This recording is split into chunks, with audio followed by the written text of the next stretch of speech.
Hello, good evening, and welcome to Business here on JoyNews Prime with me, Beverly Broohm. We go straight to our very first story, and a former finance minister said Tekbe has disclosed that what Ghana needs now is a comprehensive approach to managing the country's finances to reduce high fiscal deficits.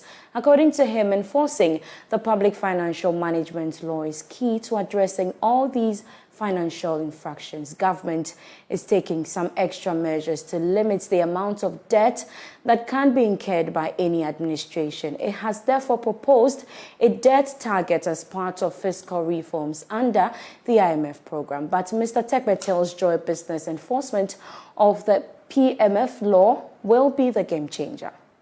I'm afraid it is more about enforcement. We set up structures which will take money, oil money, from the PRNA, that's also covered, into the sinking fund for purposes of debt management. We know today is depleted, and yet we keep increasing. We know that we use part of that money to take off the first sovereign bond. So maybe as we continue, I would like to know from the government, document, if it is a memorandum of economic policy, financial policy, economic and financial policy. I'm afraid I'm saying that we do have the provisions. They're already in the fiscal, Public Financial Management Act, which was passed in 2016, Act 921. And in fact, the Budget Responsibility Act, which you mentioned, is actually an extract from the financial, from the what we call the PFMA. Yes, there is a need for tightening. There is a need for tightening the rules, but not just. And let me just end on this note so that I can pause. It's not just about debt. As I said, your debt is from borrowing, and the borrowing is from your deficit, and your deficit is from revenue minus expenditure. And this is the purpose of the Public Financial Management Act, to cover all this, in one law, which amended, the FAA, Financial Administration Act. All right. So what we need is a comprehensive, approach to managing our fiscal, including particularly expenditure, so that we don't incur high deficits, which we have 5%, and we've exceeded it. We are about between 10 and 13%. So the quantification per se. Meanwhile, economist Dr. Patrick Assuming doubts Ghana's economy reaching a moderate risk of debt distress as projected by the IMF following the commencement of the disbursement of funds. Now, according to him, this is highly dependent on the responsiveness of the country's external creditors. A big chunk also depends on how much leverage we get after we finish with the discussions that we are having with our foreign debtors. So we don't, yes, they've given us the financing assurances, but we really don't have the detail of exactly, how much we will actually get when the discussions are done, how much that will give us, whether there will be any levels of debt forgiveness, or what exactly the specific details is. So I think at the moment, it's a little bit difficult to pinpoint exactly, what is likely to happen. If you look at what we've put on paper and the measures that we have, you will be, you'll be inclined to think that maybe it's possible. But, we've been here before. We've been in an IMF program before. And especially the last one, we exited without achieving a lot of the things that we had agreed that we would achieve. So at the moment, it's a little bit of hit and miss. Well, government is also taking some aggressive measures to check the contracting of new loans and servicing existing debts. It is therefore working to digitize the entire debt processes for ministries, departments and agencies in the country as part of measures to control the rising expenditure. George Riafe has the rest of the story.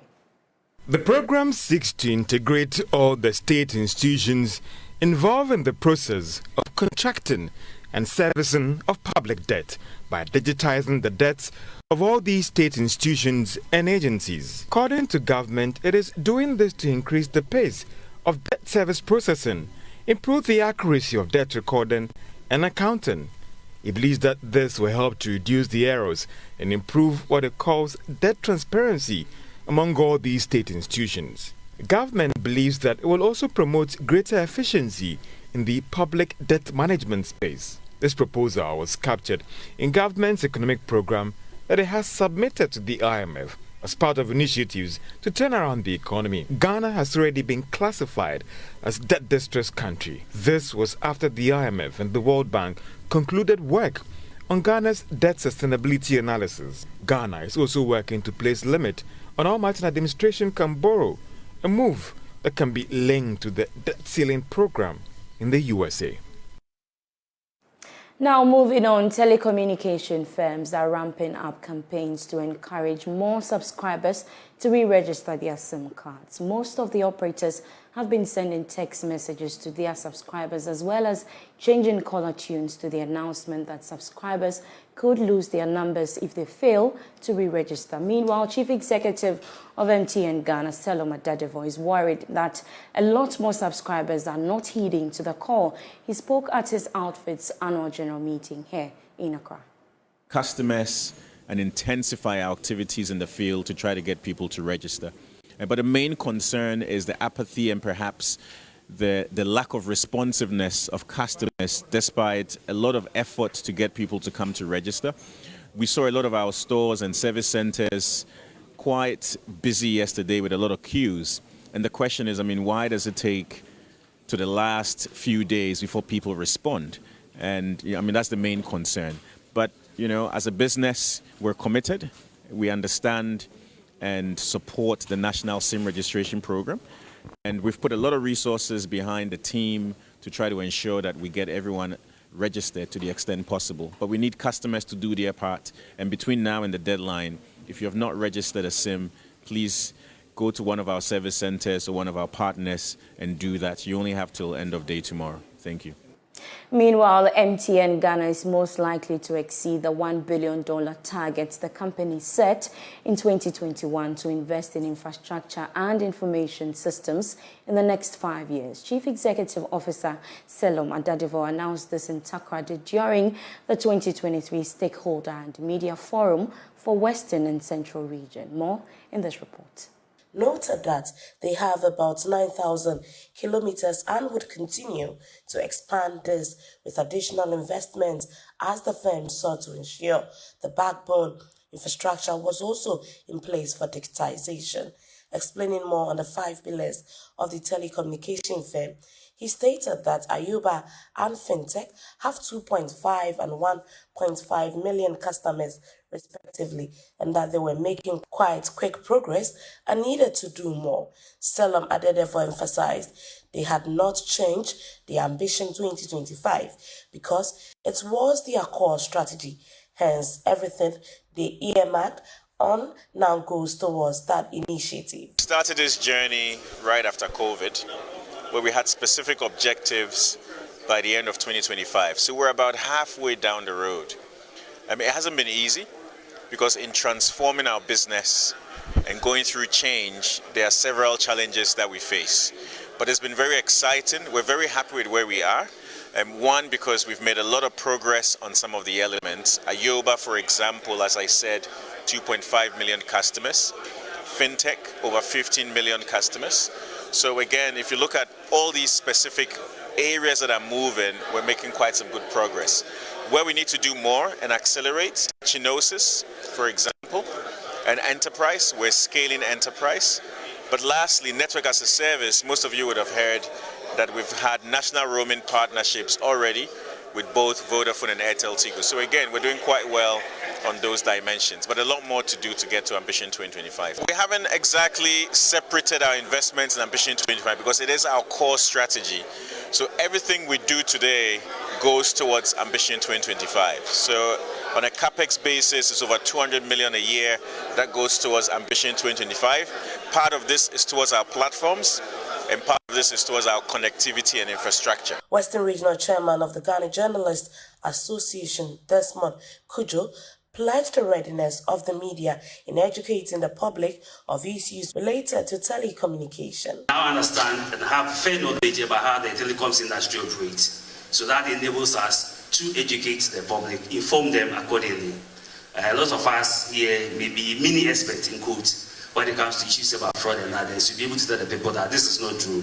So if somebody calls into a radio station, complains about something, because of the knowledge that we acquired from MTN, we'll be able to diffuse some of these wrong misconceptions that we have.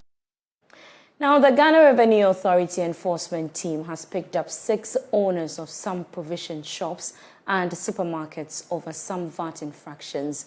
According to the authority, this new enforcement exercise is a follow-up to the text purchase conducted by some officials, which indicates that these shops are violating the VAT law. So far, more than 10 shop owners are facing prosecution over similar infractions.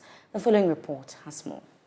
Today's enforcement exercise focused on shops that failed to issue VAT receipts to customers after the Ghana Revenue Authority conducted some test purchases. This has been a challenge for the Revenue Collecting Agency in mobilizing the necessary funds to support government's initiatives. The enforcement unit arrested 6 shop owners and supermarket operators and handed them over to the Police Criminal Investigations Department. Here is Head of Enforcement Unit at the GRA, Joseph Annan. Like I said before, we started this exercise at the middle of April. And what they did was to go out there and test taxpayers to know whether on our blind side they will do the right thing. So what we normally call the mystery shopping or test purchase. We send our officers out there to buy. And then once you fail to issue an invoice, which is approved by the Commissioner General, then you've gone against the law, Section 41 of the VAT Act, which mandates all taxpayers to issue the VAT invoice at all times, or an approved invoice by the Commissioner General at all times. Once you fail to do that, then obviously you've gone against the law, and for that reason, you'll be arrested by GRA through the CID, who is seconded to GRA, and then they'll continue with the process. Yes. Mr. Annan has also been speaking about the form of prosecution to be meted out to the culprits. These taxpayers have been arrested. The CID has taken over. He's taking them to the charge office for their statements to be taken. And then later they will come to our office for the preemptive assessment to be established, which they will pay immediately. And then CID will continue with their investigations, and they will build up a docket for our legal unit to continue with the process. The operation will continue until all businesses comply with the VAT law.